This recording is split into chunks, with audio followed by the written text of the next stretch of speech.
মসজিদ কারো বাপের সম্পত্তি নয়। মসজিদে কোরআনের আলোচনা হবে, হাদিসের আলোচনা হবে। মসজিদের মিম্বার থেকে দেশবাসীর জন্য দিক নির্দেশনামূলক বক্তব্য রাখা হবে।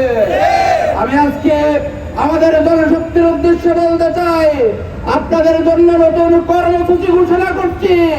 এখন থেকে কোরআন ক্লাস, কোরআন পাঠ, হাদিস পাঠ এখন থেকে প্রত্যেকটা মসজিদে হবে। এই মসজিদে যদি কেউ বাধা দিতে আসে, এমন শিক্ষা দিবেন ভবিষ্যতের স্বপ্নেও বাধা দেবেন। আমরা ছাত্র দলের সেই সন্ত্রাসীদেরকে বলতে চাই, বিএনপির সেই সন্ত্রাসীদেরকে বলতে চাই, দলের পক্ষে নিতে গিয়ে ইসলামের বিপক্ষে যাবেন না, দলের পক্ষ নিতে গিয়ে কোরআনের বিপক্ষে যাবেন না, দলের পক্ষে নিতে গিয়ে ইনসাফ এবং ন্যায়ের বিপক্ষে যাবেন না। পালিয়েছে, আপনারা তেমনিভাবে পালিয়ে, আপনাদের জায়গায় এই বাংলাদেশে হবে না। আপনারা দেখেছেন এদেশের জনতা আপনাদের থেকে মুখ ফিরিয়ে নিয়েছে।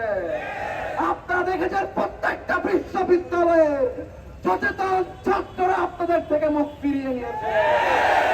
ডাকসুতে আপনাদেরকে উচিত জবাব দিয়েছে, ডাকসুতে আপনাদেরকে উচিত জবাব দিয়েছে, ডাকসুতে আপনাদেরকে উচিত জবাব দিয়েছে, ডাকসুতে আপনাদেরকে শোচনীয় ভাবে